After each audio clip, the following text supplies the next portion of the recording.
అత్తయ్య, నేను మీ కాలికి మసాజ్ చేస్తాను, ఇలా పెట్టండి. లవ్లీ, అక్కర్లేదమ్మా, నా కాలు బానే ఉంది, ఇప్పుడేం వద్దు. పర్వాలేదు అత్తయ్య, చాలా రోజుల నుంచి మీ కాలికి నూనె కూడా పూయలేదు, మసాజ్ చేయలేదు. సరే, నీ ఇష్టం, చెయ్యి. మీకు గుర్తుందా, నేను గులాబీ గెటప్ లో ఉన్నప్పుడు అప్పుడు చేశాను. ఆ తర్వాత అవకాశమే రాలేదు.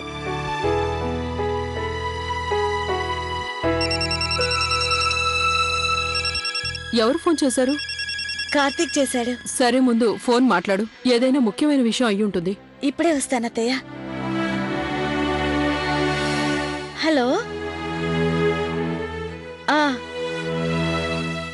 ఎప్పుడు? ఈరోజు సాయంత్రమా? అలాగే, నేను రెడీ చేస్తాను.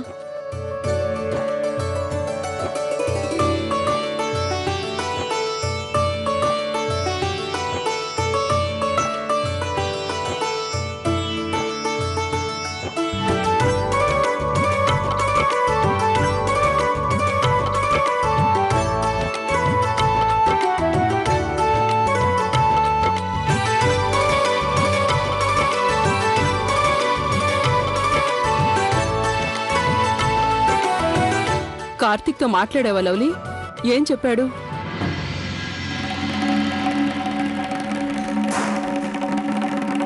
తొందరగా ఇంటికి వచ్చేస్తానన్నాడా? అత్తయ్య, కార్తీక్ ఏం చెప్పాడంటే,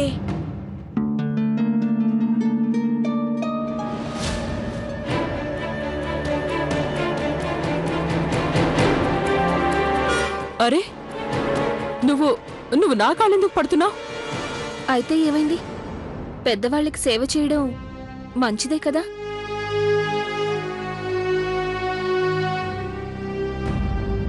నేను చెప్పింది కరెక్టే కదా ఆంటీ?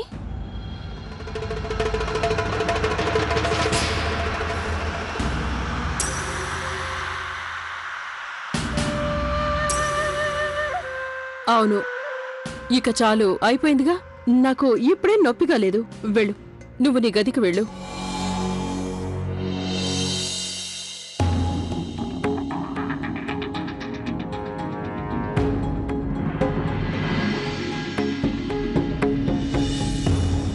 ఈ అమ్మాయి మన ఇంటికి వచ్చినప్పటి నుంచి నాకు ఎందుకో కానీ సిమ్రానే మనకి దగ్గరగా ఉందనిపిస్తుంది.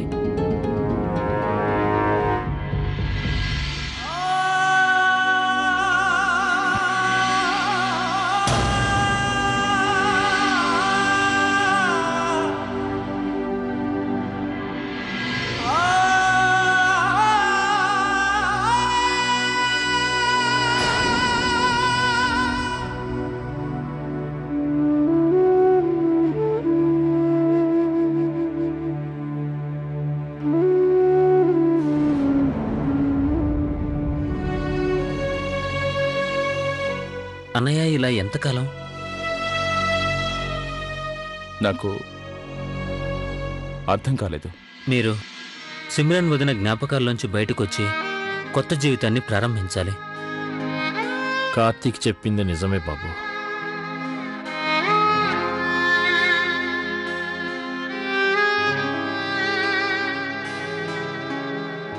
బాబు, జరిగిపోయిన దాన్ని మనం మార్చలేం కదా. మనతో పాటు జీవితాంతం తోడుగా ఉంటానన్న మనిషి మధ్యలోనే వదిలి వెళ్ళిపోతే మన జీవితం నిస్సారంగా మారిపోతుంది. కానీ బాబు, మనం జీవించక తప్పదు. గడిచిపోయే రోజుని పీడకలగా భావించాలి. రాబోయే రోజు మీద ఆశలు పెంచుకోవాలి. ఇక నిర్ణయం నీదే బాబు. నువ్వు ఎలా జీవించాలనుకుంటున్నావో నీ ఇష్టం. నాకు తెలుసు నాన్న,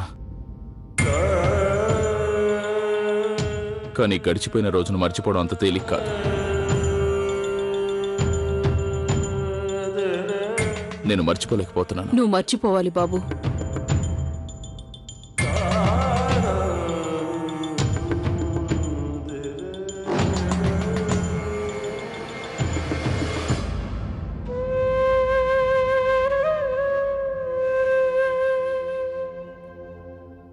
బాబు శివ, నేను నీకు తల్లిన్రా. నువ్విలా బాధపడుతూ ఉంటే నేను చూస్తూ ఉండలేను. నీ బాధని, జ్ఞాపకాలన్నింటినీ ఇక మర్చిపో. కొత్త జీవితాన్ని ప్రారంభించు. నువ్వు ఎప్పుడూ నవ్వుతూ ఉండాలి. అమ్మా, అది నా వల్ల కాదమ్మా.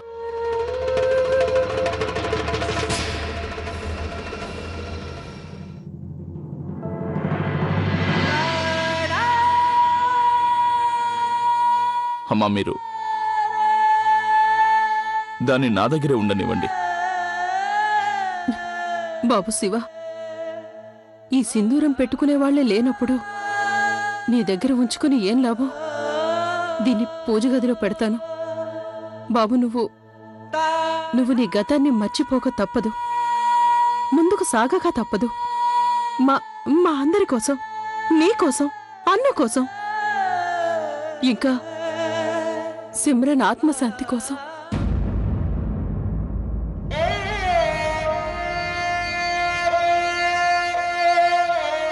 అలాగే నేను మీకు మాట అయితే ఇవ్వలేను, కానీ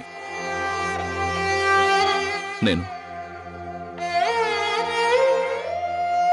ఖచ్చితంగా ప్రయత్నిస్తాను.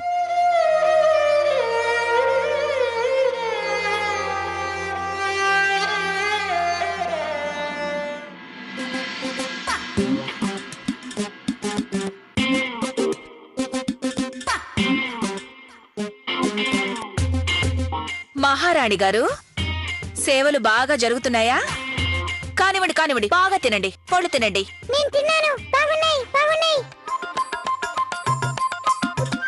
గంగారాం గారు, మీరు ఊరుకోండి.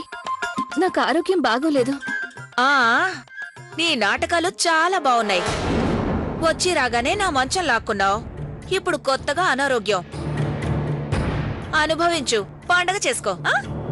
చూడండి కమల గారు, మిమ్మల్ని నేను ఇబ్బంది పెట్టాలనుకోవడం లేదు. కానీ అక్కయ్య చెప్పిన తర్వాత నేను ఏమీ చేయలేను కదా. ఈ దొంగ నాటకాలన్నీ నా దగ్గర ఆడకు. ఈ నాటకం వెనుకున్న అసలు సంగతి నాకు బాగా తెలుసు. కమల గారు, చూస్తుంటే మీరు కోపంగా ఉన్నట్టున్నారు. అందుకే ఇలా మాట్లాడుతున్నారు. మీరు ఒక పని చేయండి. మీరు ఈ పళ్ళు తినండి. మీ కోపం తగ్గిన తర్వాత మనం అప్పుడు మాట్లాడుకుందాం. అది సరే, ముందు నాకు విషయం చెప్పు. ఆ సిమ్రన్ ఆత్మ పట్టుకోవడానికి నువ్వే దొరికావా? నేను పల్లెటూరు అమ్మాయిని. ఇలాంటి నాటకాలు నేను చాలా చూశాను, వేశాను కూడా. మర్యాదగా చెప్పు, అసలు నువ్వు ఏం చెయ్యాలనుకుంటున్నావు?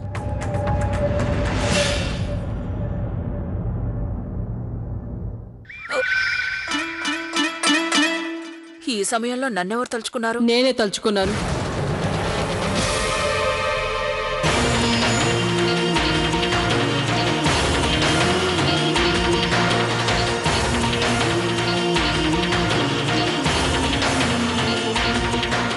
నీకు ఎంత ధైర్యం ఉంటే తనతో అలా మాట్లాడతావు? అదేం లేదమ్మగారు, మీకు తన గురించి పూర్తిగా తెలీదు. తను నాటకం ఆడుతోంది. నోర్మోయ్, అరే నువ్వు మర్చిపోయినట్టున్నావు. నువ్వు ఈ ఇంటికి అతిథి వన్న సంగతి. తనతో నువ్వు ఇలా మాట్లాడడానికి నీకు ఎలాంటి అధికారం లేదని గుర్తుంచుకో. నువ్వు ఇంకో విషయాన్ని కూడా గుర్తుంచుకో. ఈ ఇంటితో నీకు సంబంధం లేదు. అందుకని ఈ ఇంటి విషయాల్లో నువ్వు తలదూర్చాల్సిన అవసరం లేదు.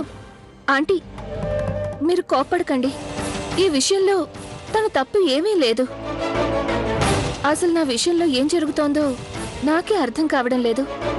ఇందులో తన తప్పేముంది? నాది నాటకం అనిపిస్తే తను మాత్రం ఏం చేయగలుగుతుంది? చూసావా, నువ్వు తనని అనరాని మాటలన్నావు, కానీ తను నిన్ను వెనకేసుకొస్తుంది. నీకు సిగ్గనిపించట్లేదు? లవ్లీ, నువ్విక్కడే ఉన్నావా? తనకి నువ్వు బాగా అర్థమయ్యేలా చెప్పు. తను తన హద్దుల్లో ఉండమని. అలాగే అత్తయ్య.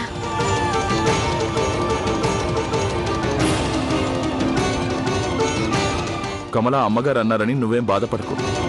తను కోపంలో అంటుందే కానీ మనసు చాలా మంచిది. తెలుసు, నేనేం బాధపడటం లేదు. అయినా తన అన్న మాటల్లో తప్పే ఉంది. ఇంటికొచ్చిన అతిథి తన హద్దుల్లో ఉండటమే మంచిది. అది కాదు కమల గారు, ఆంటీ అన్న మాటలకి అర్థం అది కాదు. ఏ ఆపు, మాట్లాడుకో. నాకు నువ్వు నచ్చలేదు, నీ నంగనచ్చి కబుర్లు నచ్చలేదు, అర్థమైందా? నా మీద ఇంకా మీకు కోపం తగ్గినట్టు లేదు. ముందు మీ కోపం తగ్గనివ్వండి, మనం తర్వాత మాట్లాడుకుందాం.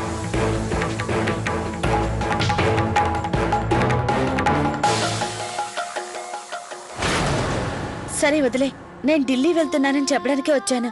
కార్తీక్తో పాటు నేను లేని సమయంలో ఈ ఇంట్లో ఎవరితోనూ నువ్వు గొడవ పడకూడదు. సరే. నేను శివాజీ గురించి ఆలోచిస్తున్నాను. తను సిమ్రాన్ జ్ఞాపకాల్లో నుంచి బయటికి రావాలని కోరుకున్నా ఎలా రాగలడు? ఆ అస్మిత ఉందే, ప్రతి క్షణం శివాజీకి సిమ్రాన్ని గుర్తు చేస్తూ ఉంది. నాకు అదే అర్థం కావట్లేదు. అస్మిత ఇలా కావాలని చేస్తుందా లేక తెలియక చేస్తుందా? తను ఎందుకు అలా చేస్తుందో తెలియట్లేదు. తను అందర్నీ భ్రమలో పడేసింది.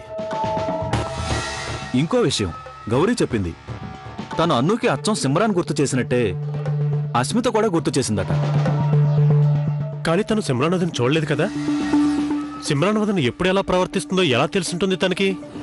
నా ఉద్దేశం ఏంటంటే ఇదంతా అస్మిత కావాలనేం చెయ్యట్లేదు అన్నయ్య గారు. అది సిమ్రన్ ఆత్మ తనతో ఈ పనులన్నీ చేయిస్తుంది. కిట్టు, నువ్వు ఎప్పటికీ ఇలా తెలుగు తక్కువగా మాట్లాడటం మానవా? తను అలా చెయ్యడం వెనక ఏదో పెద్ద రహస్యమే ఉందనిపిస్తుంది. కార్తీక్ని ఢిల్లీ నుంచి రానివ్వండి, ఆ తర్వాత మనందరం కలిసి ఒక నిర్ణయానికి వద్దాం.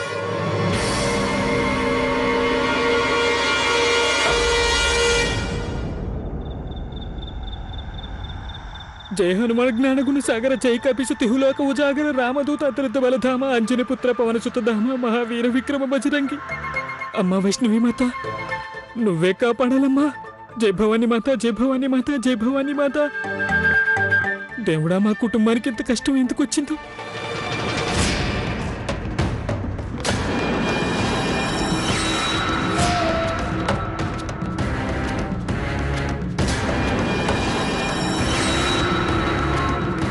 ఆర్య గారు ఆగండి,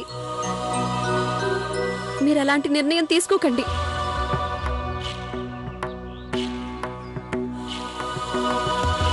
ప్లీజ్ ఆర్య గారు, నేను మీతో కొంచెం మాట్లాడాలి.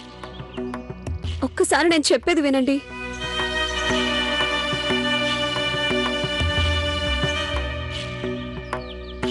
వద్దు మోనా గారు, మీరు చెప్పడానికి నేను వినడానికి ఇంకేమీ మిగల్లేదు. మీరు కరెక్ట్గానే చెప్పారు. నేను మీకు తగినవాణ్ణి కాదు. నేనేం చేసినా తప్పును దిద్దుకోలేను. అందుకని నేను మీ జీవితంలోంచి, అందరి జీవితాల్లోంచి శాశ్వతంగా దూరంగా వెళ్ళిపోవాలనుకుంటున్నాను. మోనా గారు, మీరు దూరమైతే నేను బతకలేను. అందుకని సన్యాసిగా నా జీవితాన్ని గడపాలనుకుంటున్నాను. మీరు సన్యాసం పుచ్చుకొని బతుకుతారు. మీరు బతకడానికి ఒక మార్గం అయితే ఎంచుకున్నారు. కానీ నా గురించి కొంచెమైనా ఆలోచించారా? నేనేం చేయాలి?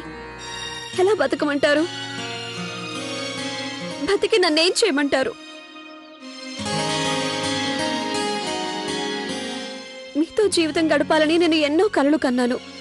మీరు లేకుండా నేను ఎలా బ్రతకగలనుకున్నారు? మీరు ఊహించలేరు నేను మిమ్మల్ని ఎంతగానో ప్రేమిస్తున్నాను ఆర్య.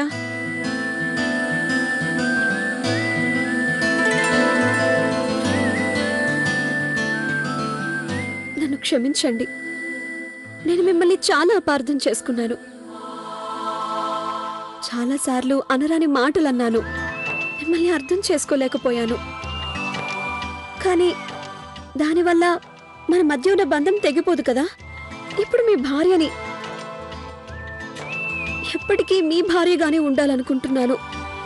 నా చివరి శ్వాస వరకు మీతో పాటే మీ భార్యగానే ఉండాలనుకుంటున్నాను. ప్లీజ్ నన్ను వదిలి వెళ్ళకండి. ప్లీజ్.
నేను నా ఊపిరి ఉన్నంత వరకు మీతోనే ఉంటాను. నా చివరి క్షణం వరకు మీ పెదవులపై ఈ చిరునవ్వుని చెరగనివ్వను.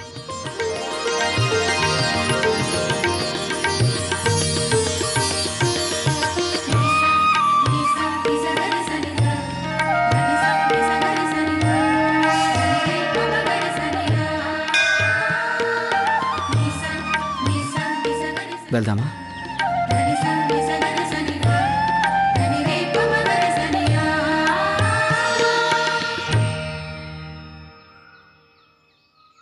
Thanks lovely.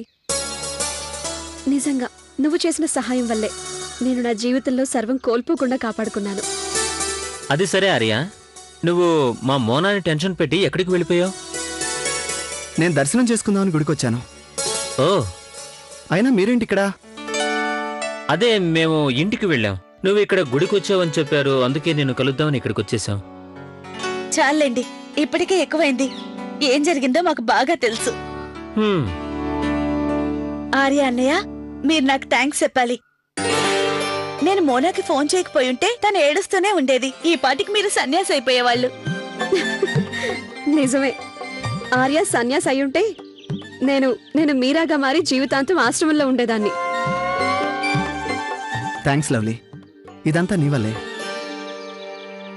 ఆర్య గారు, ఇక మనం ఇంటికి వెళ్దామా? పదండి.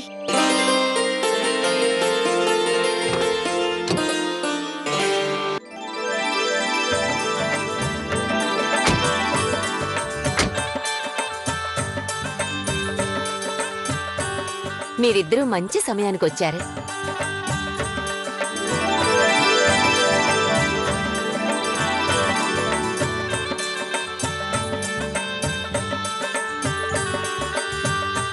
Thanks lovely.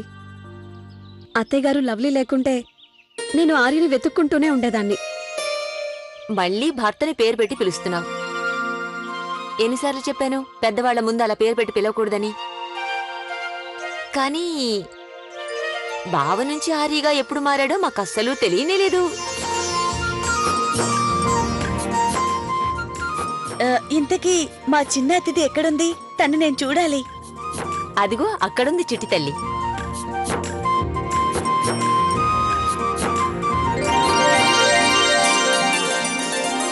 ఎంత అందంగా ఉందో! అచ్చ నీలాగే ఉంది. అయితే మా పని అయిపోయినట్టే.